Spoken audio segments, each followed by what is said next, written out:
성도님들 반갑습니다. 혹시 헬렌 켈러, 레나 마리아, 닉 부이치치, 송명희 시인, 이지선 교수님, 이 사람들의 공통점이 무엇인지 알고 계시나요? 이분들은 태어나면서 혹은 살아가다가 장애를 얻게 되고 그 상황 가운데 절망을 하게 되었지만 그대로 쓰러지지 않고 그 현실을 직면해서 극복해 나간 사람들입니다. 많은 사람들은 자신이 감당할 수 없는 일들이 자기에게 일어났을 때 도피, 폭발, 직면 이런 세 가지 반응을 하곤 합니다. 첫 번째로 도피라는 것은 다른 말로는 회피라고 말할 수도 있을 텐데요. 이것은 닥쳐온 상황이 충분히 좋지 않다라는 것을 알고 있으면서도 의식적으로 그것을 뒤로 미루고 피하려고 하는 유형입니다. 그리고 폭발. 이것은 닥쳐온 상황을 부정적인 마음으로 그리고 파괴적인 마음으로 대응하는 유형을 말하고 있습니다. 마지막으로는 직면이라는 게 있는데요. 직면은 현실을 그대로 인정하고 바로 바라보는 유형을 말하고 있습니다. 오쇼 라즈니쉬라는 사람이 이런 말을 했습니다. 상처를 숨기지 말라. 상처를 가리지 말라. 아픔에 직면하라. 누군가가 자기가 아픈 부분, 상처난 부분들을 다른 사람들에게 드러낸다면, 그것을 보여준다면 사람들의 반응은 크게 두 가지로 나뉠 것입니다. 얼굴을 찌푸리며 흉을 보는 사람도 있을 거예요. 저걸 왜 또 굳이 보여줘서, 난 그런 거 보고 싶지 않은데 왜 상처를 보여줘서 내 마음이 부담을 느끼게 하는 거야. 인상을 찌푸리는 사람이 있는 반면에 상처를 보고 더 가까이 다가가 상처를 닦아주고 씻어주는 사람도 있다라는 것입니다. 아픔과 상처를 치료할 수 있는 최고의 무기는 믿음과 소망과 사랑이며, 아픔을 덮어두고 그것을 잊어버리려고 하지 않고 적극적으로 아픔에 맞서는 사람만이 이러한 치유를 경험할 수 있다는 것입니다. 성경에서도 도피와 폭발이 아니라 직면이라는 것을 통해서 치유받은 사람들의 이야기들이 나오는데요. 하나님께서 오늘 말씀을 통해서 전해주실 말씀을 통해서 우리 성도님들의 마음속에 있는 문제들, 그것들을 하나님께서 또한 만져주시기를 예수님의 이름으로 축복합니다. 오늘 본문 말씀은 43장 말씀입니다. 그런데 그 전 42장에서 어떤 일이 있었냐면, 정탐꾼으로 의심을 받던 야곱의 아들들은 그들의 형제 중 한 명이 그 애굽의 볼모로 잡혀 있어야 했고, 막내 동생 베냐민을 데려와야지 그를 풀어주겠다라는 애굽 총리의 이야기를 듣게 됩니다. 결국 시므온이 옥에 갇히게 되었고, 고향으로 다시 돌아왔던 그 아들들은 야곱에게 사실대로 이야기를 전했습니다. 큰아들 르우벤은 베냐민을 데리고 가서 시므온을 구해보지 못한다면 내 사랑하는 아들 두 아들이 죽어도 좋습니다 라는 극단적인 이야기까지 하면서 이 아이를 데려가서 시므온을 데려와야겠다라고 말을 하지만, 베냐민을 극심하게 정말로 많이 사랑했던 그 야곱은 베냐민을 내어주지 않습니다. 베냐민을 데려갔다가 이 아이까지 죽게 하면 어떻게 하냐고 그 제안을 거절하게 됩니다. 그리고 나서 오늘의 본문이 시작하는데요. 우리 1절 말씀과 2절 말씀 한번 다시 화면을 보고 읽어보도록 하겠습니다. 같이 읽겠습니다. 그 땅에 기근이 심하고 그들이 애굽에서 가져온 곡식을 다 먹음에 그 아버지가 그들에게 이르되 다시 가서 우리를 위하여 양식을 조금 사오라. 아멘. 이 두 절의 말씀을 읽어보면 42장에서 시므온이 잡히고 그 이야기를 야곱에게 전해준 그때부터 시간이 어느 정도 좀 지났다라는 것을 알 수 있습니다. 많은 사람들이 먹을 만한 양식을 가져왔음에도 그 양식을 다 먹을 때까지 아무런 일을 해결하지 못하고 그대로 그냥 양식만 먹고 모른 채 하고 살았던 거예요. 시간이 많이 지나는 그동안 시므온은 계속 옥에 갇혀 있었고 가족과 함께 하지 못했지만, 그리고 분명 야곱과 야곱의 가족들은 그 시므온을 어떻게 해서든 구해내야 된다는 것을, 데려와야 된다는 것을 알고 있었지만 그들은 아무런 행동을 취하지 않았습니다. 결국 그 양식, 애굽에서 가져왔던 양식이 다 소모되어서 이제 또 양식이 없어지니까 굶어야 될 상황이 처해지자 그제야 다시 현실을 바라보게 됩니다. 에덴 동산의 아담과 하와가 하나님의 말씀에 순종하지 않고 선과 악을 알게 하는 그 나무의 열매를 먹게 된 후 그들이 했던 행동이 무엇이었습니까? 그들은 잘못한 그 문제를 하나님 앞에서 해결하려고 하지 않고 그것을 피해서 하나님의 얼굴을 피해서 숨었습니다. 그리고 하나님께서 요나에게 니느웨로 가라 말씀했을 때 하나님과의 그 문제 가운데서 그것을 해결하려고 하지 않고 요나 역시 하나님의 말씀을 못 들은 채 하고 욥바로 내려가서 다시스로 가는 그 배를 타게 됩니다. 혹시 우리의 삶 가운데서도 이런 일이 있지는 않습니까? 하나님의 말씀을 믿고 그분의 말씀을 읽고 기도하며 살아가고 있을 때, 우리가 신앙적으로 바로 서 있으려고 노력하고 있을 때, 그렇게 살다 보면 무언가를 결정해야 될 때 이게 맞는지 저게 맞는지 고민되는 그 상황 가운데 어떤 것을 선택해야 될 때, 아니면 나에게 어떠한 유혹이 찾아올 때 이것은 그리스도인으로서 해서는 안 될 것 같아라는 그런 생각이 들 때가 있습니다. 그것은 성령님께서 우리의 마음 가운데 옳고 그른 것들을 분간할 수 있도록, 옳은 것과 올바른 선택을 할 수 있도록 우리에게 알려주시는 건데요. 그런데 그것을 알면서도 올바른 선택을 항상 유지하는 것은 쉽지 않습니다. 분명히 이건 아니야 라는 것이 우리가 신앙생활하면서 말씀 보면서 기도하면서 내가 신앙적으로 준비가 되었기 때문에 이것을 행동하려고 할 때 이건 아닌 것 같은데 라는 마음이 들긴 하지만 그냥 한 번만, 다른 사람도 다 하는데 라고 타협하는 경우, 회피할 때가 참 많습니다. 우리 주변에서도 찾아보기 참 쉬운 예로 운전할 때 우리가 지켜야 되는 도덕적 규범이라거나, 아니면 예배 시간에 목사님 말씀 왜 이렇게 길어 하면서 나도 모르게 휴대폰을 꺼내서, 웃으시는 분들은 말하지 않겠습니다. 휴대폰을 가지고 내가 갑자기 뭔가 연락이 온 것 같아가지고, 뭔가 진동이 울린 것 같아가지고 한번 휴대폰을 꺼내보고 다른 행동을 한다든지 여러 가지들의 예가 있을 것입니다. 그런 걸 할 때도 이건 아닌 것 같은데 라는 생각이 들지만 잠깐씩 넘어갈 때가 참 많다라는 거죠. 그런데 이런 행동들, 한 번만, 잠깐만이라는 이 행동들은 우리의 삶을 좀먹습니다. 이런 생활 패턴이 반복되다 보면 더 이상 성령님께서 말씀해 주시는 우리의 양심의 소리를 듣지 못합니다. 더 이상 문제의식을 느끼지 못하고 내 멋대로 살아가게 된다는 것이죠. 이런 현상을 디모데전서 4장 2절 말씀에서는 자기의 양심이 화인, 불도장을 맞았다라고 표현을 합니다. 더 이상 이게 무뎌져가지고 아무런 문제의식도 못 느끼는 거예요. 그럼 이런 문제를 어떻게 하면 해결할 수 있을까요? 그것에 대한 이야기는 조금 뒤에 말씀드리도록 하겠습니다. 다시 본문 속으로 한번 들어가 보겠습니다. 야곱은 양식이 떨어진 상황, 그 상황 가운데서 나에게 회피했던 문제들을 직면하게 될 때 어떻게 해야 되는지 딜레마에 빠지게 됩니다. 굶어 죽을 수는 없으니 양식은 구해야 되고, 양식을 구하려면 내 사랑하는 아들 베냐민을 보내야 되고, 이 고민 속에 있는 야곱에게 유다는 3번이나 강조해서 베냐민을 보내야 된다는 것을 아버지에게 이야기합니다. 3절 말씀과 5절 말씀, 8절 말씀을 우리 연이어서 한번 읽어보도록 하겠습니다. 유다가 아버지에게 말하여 이르되, 그 사람이 우리에게 엄히 경고하여 이르되, 너희 아우가 너희와 함께 오지 아니하면 너희가 내 얼굴을 보지 못하리라 하였으니, 아버지께서 만일 그를 보내지 아니하시면 우리는 내려가지 아니하리니, 그 사람이 우리에게 말하기를 너희의 아우가 너희와 함께 오지 아니하면 너희가 내 얼굴을 보지 못하리라 하였음이니라. 유다가 그의 아버지 이스라엘에게 이르되, 저 아이를 나와 함께 보내시면 우리가 곧 가리니, 그러면 우리와 아버지와 우리 어린 아이들이 다 살고 죽지 아니하리이다. 아멘. 문제를 직면하지 못하고 회피하려고 했던 그 야곱의 가족의 모습 속에서 그들의 각자가 가지고 있었던 문제점들이 드러나는 것을 우리는 확인할 수 있습니다. 첫 번째로는 야곱입니다.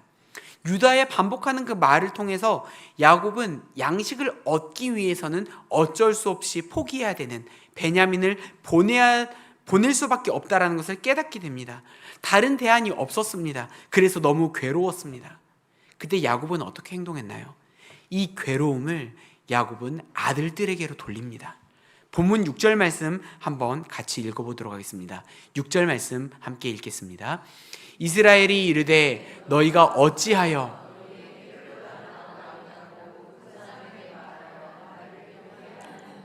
아멘. 야곱은 어찌하여 말하여 나를 괴롭게 하였느냐라고 말하며 이 상황 가운데서도 현실 그대로 받아들이지 않고 다른 사람을 원망하는, 자기의 자녀들을 원망하는 태도를 보여주고 있습니다. 두 번째로는 아들들입니다. 아들들에게서도 책임을 그대로 맞닥뜨리는 게 아니라 회피하려는 행동을 똑같이 보여주고 있는데요. 7절 말씀 우리 같이 읽어보겠습니다. 7절입니다. 그들이 이르되 그 사람이 우리와 우리의 친족에 대하여 자세히 질문하여 이르기를 너희에게 아우가 있느냐 하기로 그 묻는 말에 따라 그에게 대답한 것이니 그가 너희의 아우를 데리고 내려오라 할 줄을 우리가 어찌 알았으리까. 아들들은 대답합니다. 물어봤기에 대답했지 동생 데려오라 할 줄을 우리가 어찌 알 수 있었겠습니까? 우리는 책임 없습니다. 그 상황이 있었더라면 어느 누군들 대답 안 하고 배겼겠습니까?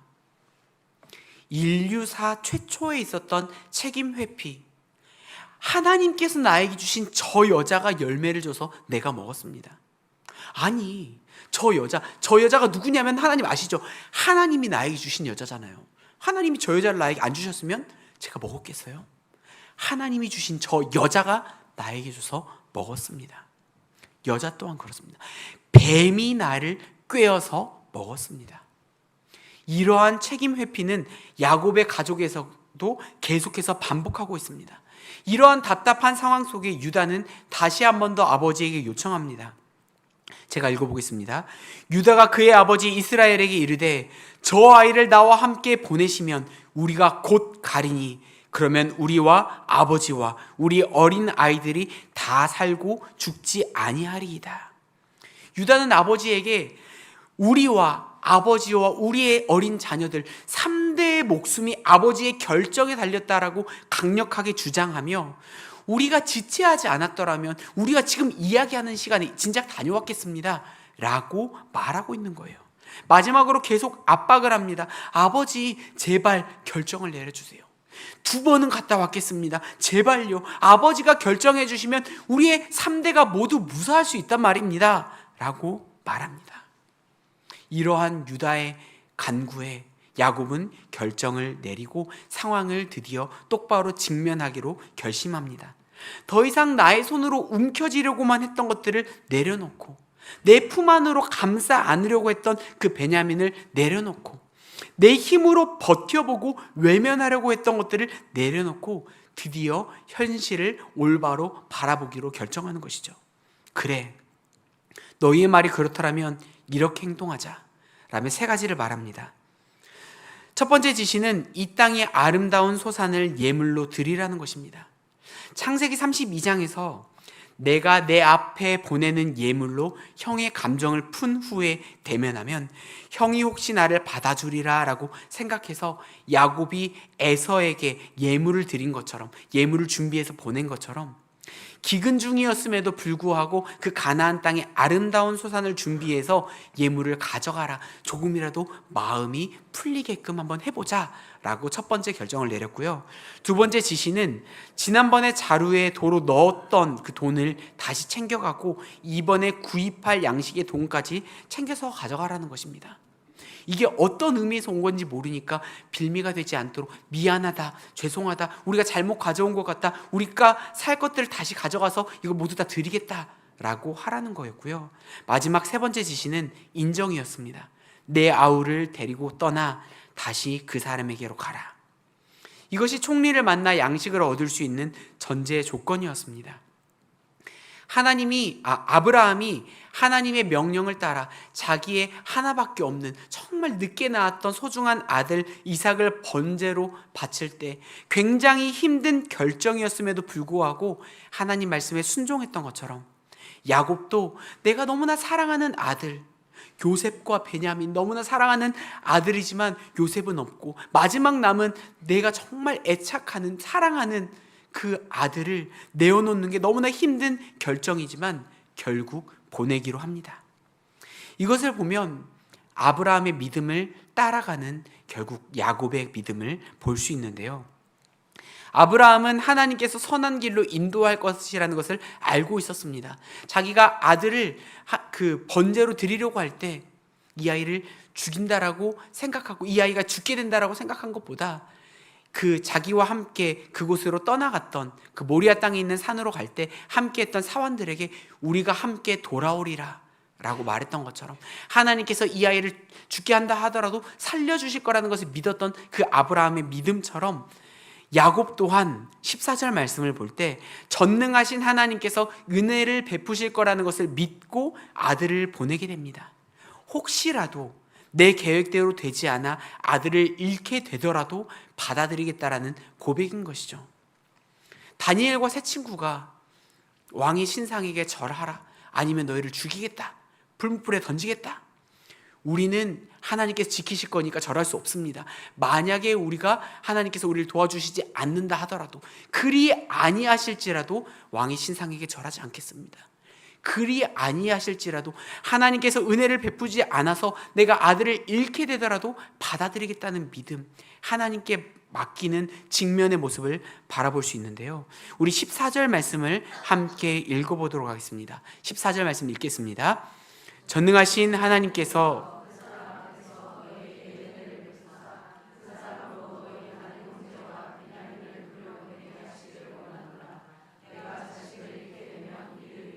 아멘. 야곱의 이런 아름다운 고백을 볼 때 우리는 이처럼 어려움 속에서도 현실을 직시하며 직면하며 고백했던 인물들을 성경에서 또다시 찾아볼 수 있는데요. 먼저 에스더입니다. 왕비 에스더. 자기 민족이 몰살당한 그 위기 속에서 내가 왕이 부르지 않았는데, 왕이 요즘에 나 찾지도 않는데 왕에게 함부로 나아가게 되면 죽게 된다라는 것, 그냥 죽는 거예요. 왕이 지팡이 호를 내밀어서 그것을 만지게끔 허락해 주지 않으면 그냥 죽는 게 당연한 겁니다.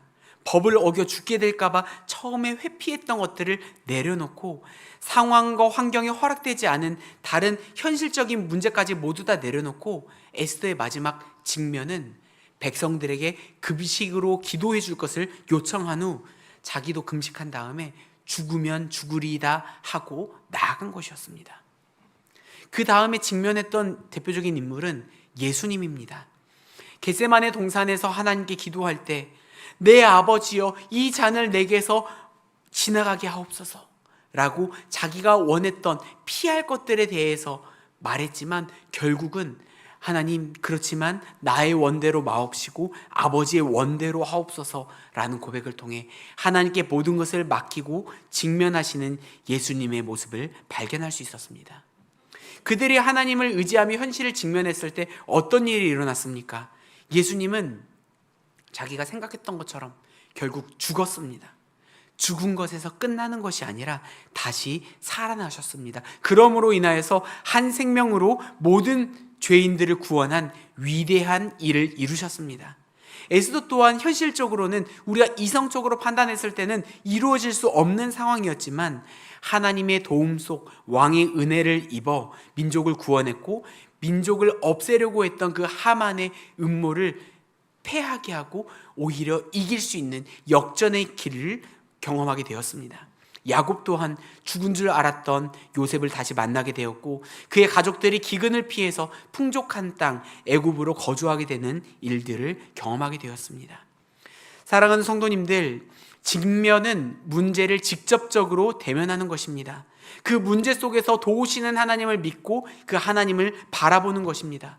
어려움 속에서 모르는 척 회피하거나 그것을 내 마음의 분노를 가지고 폭력적으로 대응하는 것이 아니라 도우시는 하나님을 믿고 그분을 바라보는 것입니다. 우리의 삶 가운데 시시각각 찾아오는 많은 어려움이 있습니다. 근심들이 있습니다. 지금 당장은 치명적인 것 같지 않아서 애써 모른 채 하고 넘겨버리는 일들도 있을 것입니다. 예를 들어서 예배 속에서 은혜를 받지 못하는 나의 모습, 감동도 없고 무기력해지고 하나님에 대한 두근거림도 사라져버린 모습, 직장이나 생업 속에서 그리스도인으로서 살아가야 되는데 그런 모습이 전혀 드러나지 않는 모습, 습관적으로 주일날 앉아있다가 돌아가는 모습, 이러한 모습들이 문제가 있다라고 느껴지신다면 그 상황들에 직면하시기를 바랍니다. 그 문제들이 우리 속에서 골마가고 있다라면 그 상황을 마주하시고 수술하시고 칼을 대어서 그 문제가 있던 것들을 해결하고 돌아가시기를 소망합니다. 하나님께서 우리를 도우십니다. 하나님께서 우리의 힘이 되십니다.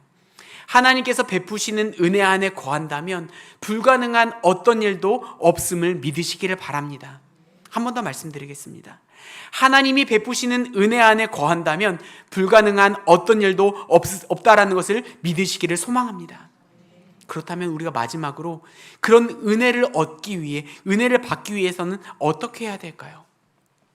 개혁주의 신앙에서는 은혜의 방편, 은혜를 받을 수 있는 방법이라고 하면서 세 가지를 말합니다. 말씀과 기도와 성례입니다. 그 중에서 우리가 실생활 속에서 바로 활용하고 적용할 수 있는 것은 말씀과 기도입니다. 하나님의 말씀과 가까이 하시며 그 안에서 말씀의 단맛을 누리시기를 바랍니다. 그러함으로 하나님께서 쓰신 그 말씀을 통해 그 말씀 안에 있는 약속을 붙잡고 나아갔으면 좋겠습니다. 또한 기도하는 시간들을 통해서 약한 우리의 의지를 굳게 해달라고, 굳세게 해달라고 하나님께 간절히 기도하시고 주님 보시기에 그 전보다 더 나은 삶을 살길 위해서 하나님을 붙잡고 나아가시기를 소망합니다. 문제보다 크신 우리 하나님, 상황을 뛰어넘는 우리 아버지 하나님을 의지하며 믿음의 눈으로 주님만 바라보며 근심이 있더라도 그 어려움을 극복해 나가시는 모든 하늘빛 누리교회 성도님들 되시기를 예수님의 이름으로 간절히 축복합니다.